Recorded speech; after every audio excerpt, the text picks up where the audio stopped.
Hello everyone, welcome to my channel guidance with Komal. हमने अपनी पुरानी वीडियोस में अभी तक बात कर ली कि इंडिविजुअल कौन होता है, किस रेट से टैक्सेबल होता है, कंपनीज क्या होती है, कंपनीज में कौन सा रेट एप्लीकेबल होता है। हमने प्रोवाइजो ऑफ सेक्शन 112 पढ़ लिया, रिबेट पढ़ लिया। नाउ अब हम मूव करेंगे सैलरी पे कि सैलरी का क्या प्रोविजन होता है, इसमें कौन कौन से कंपोनेंट होते हैं। बहुत सारी ऐसी इनकम होती है सैलरी में ही जो कि टैक्सेबल होती है और कुछ इनकम टैक्सेबल नहीं होती है, कुछ चीजें एग्जेम्प्ट होती है। देखो, किसी भी अगर कोई भी सैलरीड पर्सन है तो उससे बेसिक सैलरी के अलावा भी बहुत सारी ऐसी चीजें होती हैं जो उससे इंक्लूडेड होती हैं। फॉर एग्जाम्पल, अगर कोई पर्सन कहते हैं कि मेरी सैलरी 1 लाख पर मंथ है, तो उसमें हो सकता है कि सिर्फ उसकी सैलरी, बेसिक सैलरी 1 लाख नहीं हो सकता है, उसमें ओवर टाइम हो, उसने कुछ एक्स्ट्रा आवर्स काम करा हो तो उसे ओवर टाइम मिला हो सकता है उसमें बोनस हो, फीस हो, कमीशन हो। ठीक है। और जैसे रिटायरमेंट बेनिफिट्स में जैसे आपने सुना होगा पेंशन फंड, वो सब इंक्लूड हो। तो इसीलिए सैलरी जो होता है ना, तो वो एक चीज नहीं है, सैलरी में भी बहुत सारे कंपोनेंट्स आते हैं जो हमें डील करना है। तो आज देखो, 4 कंपोनेंट होते हैं जो बेसिक हमारे, हम कह सकते हैं सैलरी के जो हेड होते हैं। मेन कंपोनेंट अलाउंसेस, वो हम आगे बात करेंगे एक एक करके। आरबी मतलब retirement benefit and perquisite. Main component में हमारे पास आता है बेसिक सैलरी, जो फिक्स होता है, वो जो अपने एम्प्लॉयर एम्प्लॉय को हमेशा देता ही है, जो फिक्स होता है। बोनस वो डिपेंड करता है कि कुछ कंपनीज जो होती हैं वो अपने एम्प्लॉयज को, हो सकता है कि 2 मंथ का बोनस देती हो, जो जो भी उनका सैलरी होती होगी 2 मंथ की, वो बोनस देते हैं। कोई 1 मंथ का बोनस देता है। कमीशन वो परसेंटेज पे डिपेंड करता है, कुछ टर्नओवर्स पे डिपेंड करते हैं। और फीस। नाउ अलाउंसेस, अलाउंसेस 4 तरीके के अलाउंसेस होते हैं हमारे पास। पहला होता है fully taxable allowances. Fully taxable allowances मतलब कि चाहे कोई भी कितने भी रुपीस का हो, उसमें कोई एग्जेम्पशन नहीं मिलेगी, वो पूरा का पूरा सैलरी में या फिर जो एम्प्लॉय है उसको टैक्स उस पे देना पड़ेगा। देन हमारे पास आता है एग्जेम्प्टेड अलाउंसेस। एग्जेम्प्टेड मतलब कि जितना भी अलाउंसेस मिला होगा एग्जेम्प्टेड में, वो सारा का सारा एग्जेम्प्ट है, उसमें कोई भी टैक्सेबल नहीं है। हम इसमें देखेंगे कि फुल्ली टैक्सेबल अलाउंसेस में कौन कौन से आते हैं, एग्जेम्प्टेड में कौन से आते हैं। फिर आते हैं ऑफिशियल अलाउंसेस। ऑफिशियल अलाउंसेस में भी क्या होता है वो भी हम देखेंगे। और फिर आते हैं पर्सनल अलाउंसेस। तो इन सब में जो भी एग्जेम्पशन मिलती है वो मिलती है सेक्शन 10 में। देन आता है रिटायरमेंट बेनिफिट एंड परक्विजिट। देखो, रिटायरमेंट बेनिफिट्स में हम पढ़ेंगे gratuity, pension fund, provident fund, leave encashment, retrenchment compensation, VRS voluntary retirement scheme, superannuation fund. ठीक है। ये सारे आपको चिंता करने की जरूरत नहीं है, हम इसमें डिटेल डिस्कशन करेंगे आने वाली वीडियोस में कि भैया ग्रेजुटी क्या होता है, कौन से पर्सन टैक्सेबल होती है, किन्हें मिलती है, कितने रेट से टैक्सेबल होते हैं, हम सब पढ़ेंगे। इसमें भी जो हमारा एग्जेम्पशन मिलती है वो मिलती है एग्जेम्पशन अंडर सेक्शन 10 में। और इसके बाद जो होता है वो हमारा टैक्सेबल रिटायरमेंट बेनिफिट होता है। ठीक है। देन आते हैं परक्विजिट। देखो, परक्विजिट मेनली होता क्या है, ये सारी चीजें जो है ना वो एम्प्लॉयर अपने एम्प्लॉय को कैश में देता है। जैसे बेसिक सैलरी हो गया, बोनस हो गया, या फिर अलाउंसेस हो गए, ये सब कैश में होते हैं। लेकिन जो परक्विजिट होता है वो इन काइंड होता है, इन कैश नहीं होता है। तो जैसे परक्विजिट में भी हमारे पास कुछ कैटेगरी है कि perquisite taxable in the hand of all employees. कुछ परक्विजिट ऐसी होती है जो कि टैक्सेबल होती है सारे एम्प्लॉयज में। कुछ परक्विजिट होती है जो सिर्फ टैक्सेबल होती है स्पेसिफाइड एम्प्लॉयज में। अब ऑल एम्प्लॉयज और स्पेसिफाइड में क्या डिफरेंस है वो भी हम पढ़ेंगे। फिर आते हैं टैक्स फ्री परक्विजिट। कुछ कुछ ऐसी होती हैं जो कि टैक्स, उनमें टैक्स ही नहीं लगता है, वो पूरी फ्री होती हैं। इसमें भी हमें एग्जेम्पशन कुछ मिलती है, एग्जेम्पशन अंडर सेक्शन 10 में। और जो उसके बाद आता है वो आता है हमारा टैक्सेबल परक्विजिट। यहाँ तक क्लियर। तो अब हमें एक ब्रीफ डिस्कशन हो गया है कि भाई हमें सैलरी में मेनली पढ़ना क्या है। तो हमें 4 हेड पढ़ने हैं, main component, allowances, retirement benefit, perquisite. तो आज हम ये 2 कंपोनेंट की बात करेंगे, एक तो मेन कंपोनेंट की और दूसरा अलाउंसेस की। अब हम बात करते हैं कि जब हम इनकम को अपनी कंप्यूट करेंगे, सैलरी इनकम कंप्यूट करेंगे, तो कैसे कैसे कंप्यूट करेंगे। ठीक है। तो पहले सबसे पहले टैक्सेबल मेन कंपोनेंट, देखो मेन कंपोनेंट यही है हमारी, basic salary, bonus, commission, fees, ये सारे हमारे मेन कंपोनेंट है, इसमें कोई भी एग्जेम्प्ट नहीं होता। अगर हमें जितना भी मिला है वो हम सब एड ऑन कर देंगे और यहाँ पर लिख देंगे टैक्सेबल मेन कंपोनेंट, वो आ जाएगा। देन आता है टैक्सेबल अलाउंसेस, जितना भी अलाउंसेस मिला है, सपोज 5,000 अलाउंसेस हमें मिले हैं, उसमें से 1,000 एग्जेम्प्ट कर दिए अंडर सेक्शन 10 में, तो जो 4,000 वो हमारा टैक्सेबल हुआ, तो वो 4,000 हम यहाँ लिख देंगे। देन आता है टैक्सेबल रिटायरमेंट बेनिफिट और टैक्सेबल परक्विजिट, ये सब हम यहाँ पर एड ऑन कर देंगे। उसके बाद हमारी इससे क्या आ जाएगी, ग्रॉस सैलरी आ जाएगी। अब ग्रॉस सैलरी से हमें कुछ कुछ एग्जेम्पशंस मिलती हैं, वो एग्जेम्पशंस हमें या डिडक्शंस मिलती हैं। हमने प्रीवियस वीडियो में 2 तरीके की डिडक्शन देखी थी, एक देखी थी जनरल डिडक्शन और एक देखी थी स्पेसिफिक डिडक्शन। जनरल डिडक्शन जो होती थी वो टोटल इनकम से मिलती थी, जो हम अभी आगे पढ़ेंगे section 80C to 80U chapter 6। और ये स्पेसिफिक डिडक्शन जो होती थी वो स्पेसिफिक हेड से मिलती थी, जैसे सेक्शन जो डिडक्शन 16 है, ये हमारी कौन सी स्पेसिफिक डिडक्शन है, क्योंकि ये सिर्फ और सिर्फ सैलरी वाले इनकम से ही मिलेगी। जिस भी पर्सन की इनकम सैलरी से हो रही है उसे सेक्शन 16 में डिडक्शन मिलेगी। तो एक तो स्टैंडर्ड डिडक्शन है, स्टैंडर्ड 50,000 की डिडक्शन है, ठीक है, इसमें कुछ भी नहीं है। अगर आपकी 1 लाख है उसमें से आपको सीधा सीधा 50,000 माइनस करना है, आपको कोई प्रूफ देने की जरूरत नहीं है, कुछ देने की जरूरत नहीं है। उसके बाद आता है एम्प्लॉयमेंट टैक्स। एम्प्लॉयमेंट टैक्स में क्या होता है, अगर किसी भी एम्प्लॉय को टैक्स दे रहा है तो फिर उसे एम्प्लॉयमेंट टैक्स यहाँ पर उसे डिडक्शन मिल जाएगी। उसके बाद आता है एंटरटेनमेंट अलाउंसेस की only for the government employees, अगर कोई भी गवर्नमेंट एम्प्लॉय है और उसे एंटरटेनमेंट अलाउंसेस मिला है तो वो यहाँ से वो डिडक्शन ले सकता है। इन सबको माइनस करने के बाद इन चारों हेड को प्लस करेंगे और इन्हें माइनस करेंगे तो हमारे पास income under the head salary आ जाएगी। अब मैंने यहाँ पर स्टार लगा रखा है एम्प्लॉयमेंट टैक्स, तो इसकी एंटरटेनमेंट अलाउंसेस, ठीक है, तो एंटरटेनमेंट अलाउंसेस की हमारे पास 3 कैटेगरी हैं। Least of the following will be exempted. Entertainment allowances received, जितना हमें रिसीव्ड हुआ है वो मैक्सिमम 5,000 पर मंथ और 1/5 या फिर 20% ऑफ द सैलरी। यहाँ पर सैलरी कौन सी लेनी है हमें, बेसिक सैलरी, इसमें फीस नहीं होगा, कमीशन नहीं होगा, बोनस अलाउंसेस कुछ नहीं होगा, जो भी उसकी बेसिक सैलरी है उसका 20% कर देना। अब इसमें से जो भी सबसे कम होगा वो आएगा। फॉर एग्जाम्पल जो एक्चुअल एंटरटेनमेंट अलाउंसेस रिसीव्ड हुआ था किसे, एम्प्लॉय को, वो था 1,000, ठीक है। मैक्सिमम कितना है 5,000, मतलब ये फिक्स है, ये लॉ ने फिक्स कर रखा है कि मैक्सिमम 5,000 है। और सपोज 20% ऑफ द सैलरी उसका निकला 500, तो लीस्ट ऑफ द फॉलोइंग कौन सा 500 है ना, तो 500 यहाँ पर एग्जेम्प्ट हो जाएगा।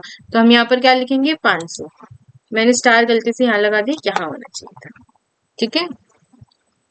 Now main component, main component में हमने क्या क्या पढ़ा, बेसिक सैलरी फुल्ली टैक्सेबल, कोई भी एग्जेम्पशन नहीं मिलेगी, bonus fully taxable, commission fully taxable, fees fully taxable और ओवर टाइम पेमेंट मतलब जिसे हम ओटी भी कहते हैं वो भी फुल्ली टैक्सेबल।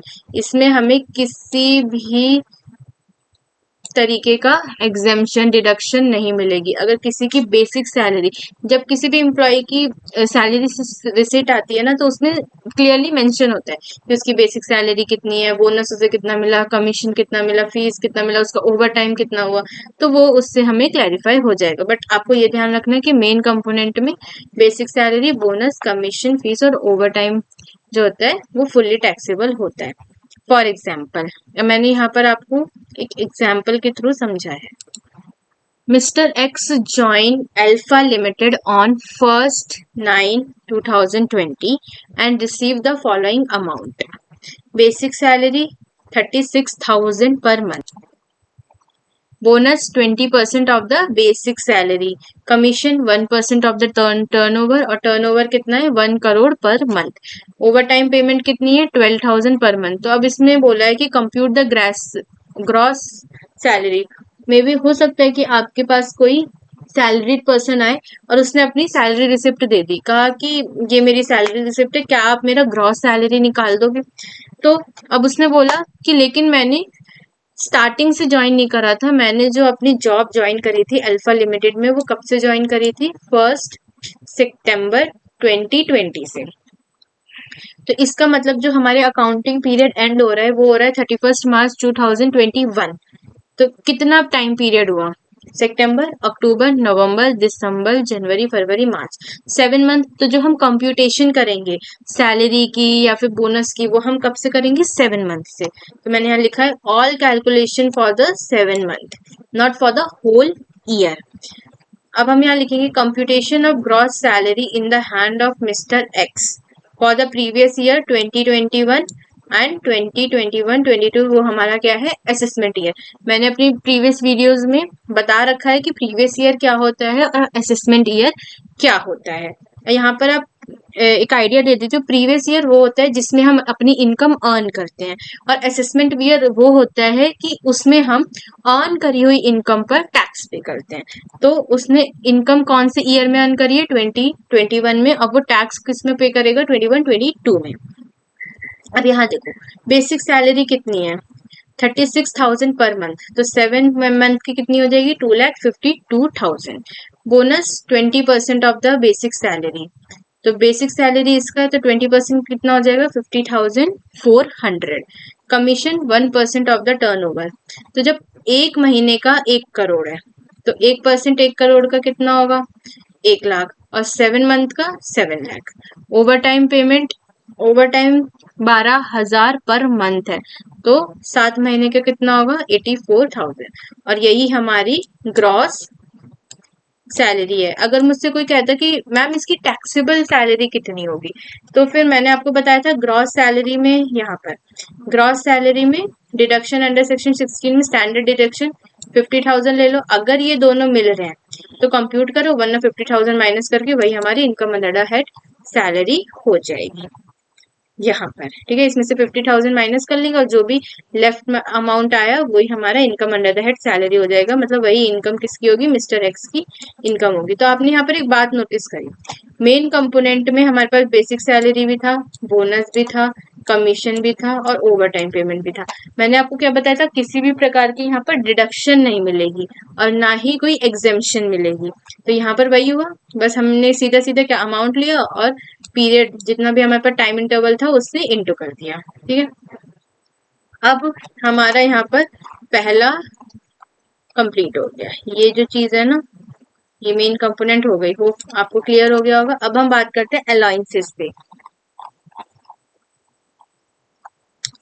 अगर आपको नोट करना है तो आप वीडियो पॉज कर लेना, देन उसके बाद उसे नोट कर लेना। ठीक है, मैं वेट नहीं कर रही यहाँ पर।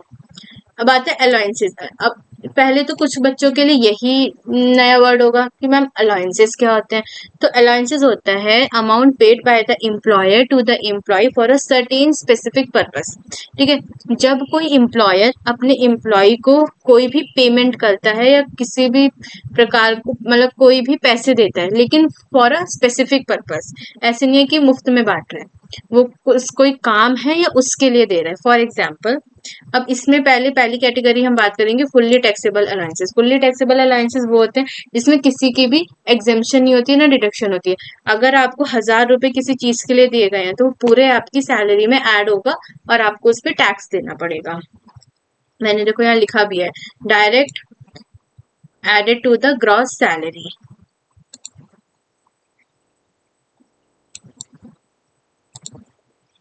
ठीक है, directly added to the gross salary, इसमें किसी प्रकार की भी एग्जेम्पशन नहीं मिलेगी। अब कुछ एग्जांपल्स हैं वो देख लीजिए। डियरेंस अलाउंसेस, डियरेंस पे, city compensatory allowances, fixed medical allowances. इसमें एक चीज ध्यान रखिएगा कि कभी कभी ऐसी सिचुएशन अराइव होगी, बहुत सारे आपके पास केसेस आएंगे जिसमें ये होगा कि फिक्स्ड मेडिकल अलाउंसेस तो उसे 5,000 मिला है, लेकिन एक्चुअल उसने उसमें जो एक्चुअली उसका जो खर्च हुआ है वो 2000 हुआ है। तो अब इसमें कंफ्यूजन आती है कि भाई हम 5000 लें, 2000 लें, या फिर जो बैलेंस बचा 3000 लें। तो इसमें हम कुछ नहीं देखेंगे, जितना भी आपको मिला है वो पूरा का पूरा ग्रॉस सैलरी में ऐड हो जाएगा। Then we directly add 5000 in the gross salary. हमें एक्चुअल से कोई मतलब नहीं है, जितना भी एम्प्लॉयर ने अपने एम्प्लॉय को दिया है, चाहे वो 5000 हो या 10,000 हो, वो पूरा का पूरा डायरेक्टली उसकी ग्रॉस सैलरी में ऐड हो जाएगी। Lunch tiffin allowances, warden allowances, non practising allowances, overtime allowances, deputation allowances और एनी अदर अलाउंसेस, जैसे for example night duty allowances, marriage allowances, तो ये सारे क्या है, फुल्ली टैक्सेबल अलाउंसेस हैं। नाउ अब हम बात करेंगे ऑफिशियल अलाउंसेस। ऑफिशियल अलाउंसेस क्या होते हैं कि जो ऑफिशियल पर्पस के लिए दिए जाते हैं, कंपनी अपने एम्प्लॉयज को देती है। इसमें एक चीज ध्यान रखना, जैसे travelling allowances is a official allowance. तो ट्रैवलिंग क्या होता है, one city to the another city. अगर कोई भी employee for example marketing purpose के लिए एक सिटी से दूसरी सिटी जा रहा है, तो जो कंपनी, अब वो अपने पैसों से तो नहीं जाएगा ना, या फिर अपने पैसों से तो नहीं घूमेगा, तो कंपनी उसे प्रोवाइड करती है, तो उसे यहाँ कहते हैं travelling allowances, one city to the another city. तो इसमें देखो, सपोज रिसीव तो हुआ है ट्रैवलिंग अलाउंसेस 1000 रुपए, लेकिन एक्चुअली स्पेंड हुआ है 500, तो लेफ्ट कितना हो गया, मतलब सेविंग कितनी होगी 500 की, तो ये सेविंग टैक्सेबल हो जाएगी। अगर उसने पूरा 1000 का 1000 खर्च कर देता तब तो कुछ बचता ही नहीं, तो वो टैक्सेबल नहीं होता। लेकिन यहाँ पर इसका सिंपल कहने का मतलब ये है कि जितना भी आपने एक्चुअली एक्सपेंस करा है वो तो आप माइनस कर लो, और जो लेफ्ट बच गया वो हम आपका ग्रॉस सैलरी में ऐड कर लेंगे, आपको उस पर टैक्स देना पड़ेगा। उसमें अब इसी में क्या आता है, ऑफिशियल अलाउंसेस में daily allowances, convenience allowances, helper allowances, academic allowances, uniform allowances. Convenience कुछ कुछ बच्चों को नहीं पता होगा क्या होता है, तो वो होता है expense given to travel within the local area. कि कुछ कुछ ऐसे काम होते हैं जो लोकली करने होते हैं, तो कंपनी उसके लिए एम्प्लॉय को कुछ पैसे देती है, तो वो हमारे होते हैं कन्वीनियंस अलाउंसेस। तो इस सब में जो सेव हो गया वो टैक्सेबल हो जाएगा, कि जितना रिसीव्ड हुआ उसमें से जितना खर्च हुआ वो माइनस कर लो, और जितना बचा वो हम टैक्सेबल कर लेंगे ना। उसके बाद आता है हमारे पास पर्सनल अलाउंसेस। क्या पर्सनल अलाउंसेस होते हैं हमारे पास, पहला होता है हमारे पास children education allowances, exempt up to amount received per child और ₹100 per month to maximum 2 child. कि इसमें है कि जो किसी के भी चिल्ड्रन है, तो चिल्ड्रन एजुकेशन अलाउंसेस देता है एम्प्लॉयर अपने एम्प्लॉय को, तो ज्यादा से ज्यादा वो ₹100 पर मंथ, और 2 बच्चों के लिए वो होता है। अगर किसी के सपोज 3 बच्चे हैं, लेकिन एग्जेम्पशन कितने की मिलेगी, 2 बच्चों की। उसी तरह एक होता है हमारे पास हॉस्टल एक्सपेंडिचर अलाउंसेस, तो उसमें भी exempt up to actual amount received or per child or ₹300 per month per child, maximum up to 2 child whichever is less। इसमें भी वही है कि अगर किसी के भी 2 बच्चे हैं तो वो हॉस्टल एक्सपेंडिचर अलाउंसेस में 300 पर मंथ की एग्जेम्पशन ले सकते हैं। इसे एक एग्जाम्पल से समझो। For example mister x has 3 children, C1 C2 C3। ठीक है, तो C1 की जो मंथली फीस है वो सपोज 120 पर मंथ है, C2 की 90 पर मंथ है, और C3 की 80 पर मंथ है।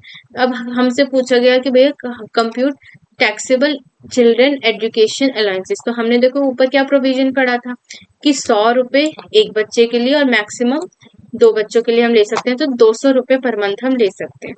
तो हम कैसे कंप्यूट करेंगे कि total children allowances received 120 90 plus 80 into 100, क्योंकि हमने पर मंथ का ले रखा है ना यहाँ पर, तो 12 पूरे एक साल का कितना हो गया, 3480। उसमें से हम एग्जेम्पशन माइनस करेंगे, 100 per child, maximum up to 2 child, तो 120 माइनस 100 इंटू 12, 120 है, उसमें से हमने एग्जेम्पशन कितनी ले सकते हैं, सिर्फ ₹100 की, तो ₹20 बच गए, तो ₹20 के हिसाब से 20 इंटू 12, तो कितना 240। और दूसरा है 90, 90 में से अब हम 100 तो नहीं माइनस करते, तो नेगेटिव में तो आ नहीं सकता, तो 90 माइनस 90 निल। और इसमें हम 2 ही बच्चों का ले सकते हैं, तो तीसरे का तो फुल्ली टैक्सेबल होगा। तो 80 इंटू 12 960। तो हमें टोटल टैक्सेबल अलाउंसेस कितना निकला हमारा 2280। ठीक है, आया समझ में? ऐसे हमें एग्जामिशन लेनी है। देन हमारा थर्ड आता है ट्रांसपोर्ट अलाउंसेस। ये अभी हमारा कौन सा चल रहा है? पर्सनल अलाउंसेस, ये वाला। ठीक है, अब आता है ट्रांसपोर्ट अलाउंसेस। तो ट्रांसपोर्ट अलाउंसेस में भी हमारे पास 2 कैटेगरी हैं। एक आता है हैंडीकैप्ड एम्प्लॉयड और एक आता है ट्रांसपोर्ट एम्प्लॉयड। अब हैंडीकैप्ड एम्प्लॉयज में अगर किसी को भी ट्रांसपोर्ट अलाउंसेस मिल रहा है तो एग्जेम्पशन कितने की मिलेगी? 3200 पर मंथ। फॉर एग्जाम्पल एक हैंडीकैप्ड एम्प्लॉय है, उससे यही वाला ट्रांसपोर्ट अलाउंसेस मिला 3600 पर मंथ मिलता है। ठीक है, तो एग्जेम्पशन कितना? 3600 माइनस ये एग्जेम्प्ट है, इसे माइनस करो तो कितना आया? 400। 400 इंटू 12, तो इतना उसका टैक्सेबल है। अब आते हैं ट्रांसपोर्ट एम्प्लॉय। तो ट्रांसपोर्ट एम्प्लॉयज में कंडीशन है least of the following will be exempted. या तो 70% of the transport allowances received और 10,000 per month. Example, suppose total transport allowances received हुआ है 12,000 पर मंथ। तो अब हम इसमें ये देखेंगे कि भैया हमारा एग्जेम्प्ट कितना है। तो इसके लिए हमें 2 कंडीशन दे रखी है। या तो 70% जो भी रिसीव्ड हुआ है तो वो हमने निकाला, 12,000 का 70% कितना हुआ? 8400। और 10,000 पर मंथ। अब इसमें से जो भी छोटा है वो एग्जेम्प्ट हो जाएगा। तो इसमें से सबसे छोटा कौन सा है? 8,400। तो हमें टोटल रिसीव्ड कितना हुआ था? 12,000 में से 8,400 माइनस कर लेंगे, तो ये हमारा 1 महीने का निकल गया। अब इसे हम 12 से इंटू कर देंगे तो ये हमारा पूरे साल का निकल जाएगा। तो पर्सनल अलाउंसेस में एक ट्रांसपोर्ट अलाउंसेस भी होता है, जिसमें 2 कैटेगरी होती है, हैंडीकैप्ड एम्प्लॉय और द ट्रांसपोर्ट एम्प्लॉय। ठीक है, तो इसमें इतने 3200 की एग्जेम्पशन होती है और इसमें हमारे पास 2 कंडीशन दे रखे हैं, जो भी लीस्ट होगा वो एग्जेम्प्ट होता है। अब जो लास्ट अलाउंसेस हमारे पास बचता है हाउस रेंट अलाउंसेस। अब हाउस रेंट अलाउंसेस होता क्या है कि जो एम्प्लॉयर है ना अपने एम्प्लॉय को हाउस रेंट अलाउंसेस देता है कि अगर उसके पास कोई भी रहने के लिए एकोमोडेशन नहीं है, उसका खुद का घर नहीं है, तो फिर एम्प्लॉयर कहता है ठीक है कि तुम अगर रेंट पे रह रहे हो तो मैं तुम्हारे रेंट जो भी तुम्हारा अमाउंट होगा रेंट का वो मैं खुद पे करूंगा। तो उसे कहते हैं हाउस रेंट अलाउंसेस। अब इसमें भी एग्जेम्पशन होती है। एग्जेम्पशन कौन से सेक्शन में होती है? Section 10 subsection 13 capital A. तो अब इसमें कितने की एग्जेम्पशन होती है? जैसे ऊपर हमने देखा था कि 3200 की, यहाँ पर 10,000 70% ये एग्जेम्पशन होती है। तो इसमें बोला है इसने least of the following will be exempted. इन तीनों में से जो भी सबसे छोटी वैल्यू होगी वो एग्जेम्प्ट हो जाएगी। HRA रिसीव्ड वो आपको पता होगा, सैलरी रिसिप्ट में गिवन होगा, या फिर जो भी कस्टमर आपके पास आएगा वो बताएगा कि हाँ मेरा एम्प्लॉयर जो है वो मुझे इतना पर मंथ देता है। रेंट पेड, अब जितना भी आपने रेंट पेड करा है minus 10% of the salary. 50% of the salary if accommodation is in Delhi, Chennai, Kolkata, Mumbai, Bengaluru. अगर किसी भी एम्प्लॉय की एकोमोडेशन इन 5 स्टेट में है तो 50% ऑफ द सैलरी लेंगे, अदरवाइज हम 40% ऑफ द सैलरी लेंगे। अब यहाँ पर मेन बात आती है कि भाई मैम हम सैलरी तो ले, लेकिन सैलरी में हम कौन से कंपोनेंट लेंगे? क्योंकि अभी तक आपको इतना तो समझ आ गया कि सैलरी सिर्फ बेसिक सैलरी नहीं होता है, सैलरी के अंदर भी बहुत सारे कंपोनेंट होते हैं। जैसे बेसिक सैलरी हो गया, बोनस भी होता है, डियरेंस अलाउंसेस भी होता है, उसमें परक्विजिट भी इंक्लूड होता है, रिटायरमेंट बेनिफिट्स भी होते हैं, बहुत सारे अलाउंसेस भी होते हैं। तो हमें क्या क्या लेना है? तो मैंने यहाँ पर आपको दे रखा है meaning of salary for HR। ये सिर्फ HRA के लिए है।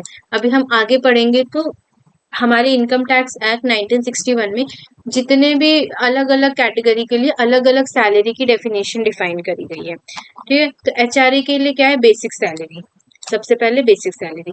Dearness allowances if forming a part of retirement benefit. देखो 2 तरीके के डीए होते हैं। एक होता है जो सिर्फ एम्प्लॉयर ऐसे एम्प्लॉय को देता है लेकिन उसमें कोई भी पार्ट नहीं होता है रिटायरमेंट बेनिफिट का। रिटायरमेंट बेनिफिट आपको आगे की वीडियोस में ज्यादा अच्छे से समझ में आएगा, अभी आप ऐसे ही समझ लो। ठीक है, तो डीए का कोई भी पार्ट नहीं होता है रिटायरमेंट बेनिफिट में, और किसी में डीए का पार्ट होता है रिटायरमेंट बेनिफिट्स में। तो अगर तो हम सैलरी में वही डीए लेंगे जो कि रिटायरमेंट बेनिफिट में इंक्लूड हो।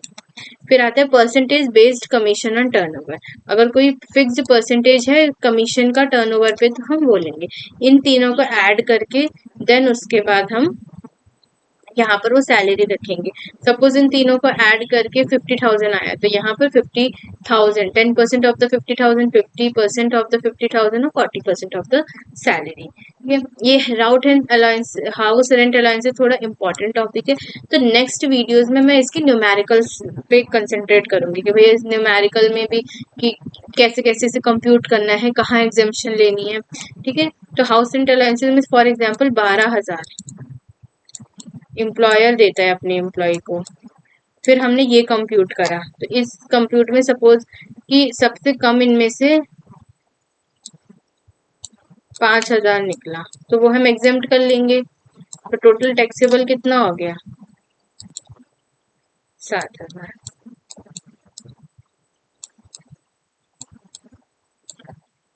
ठीक है, सैलरी निकालना आ गया। तो आज हमने दो ग्रुप कवर कर लिए, एक तो मेन कंपोनेंट और दूसरा अलायंसेस। अलायंसेस में हमने पर्सनल अलायंसेस पढ़ लिया जिसमें चिल्ड्रन हॉस्टल और ट्रांसपोर्ट और एचआरए वाला था। ठीक है, ऑफिशियल अलायंसेस जिसमें यूनिफॉर्म हेल्पर ये वाला था। एग्जेम्प्ट अलायंसेस अब जो भी इसमें से नहीं है वो सारे क्या होंगे? वो हमारे एग्जेम्प्ट अलायंसेस होंगे। और टैक्सेबल अलायंसेस वो भी फुल्ली टैक्सेबल अलायंसेस ये रहे हमने यहाँ पर अभी करा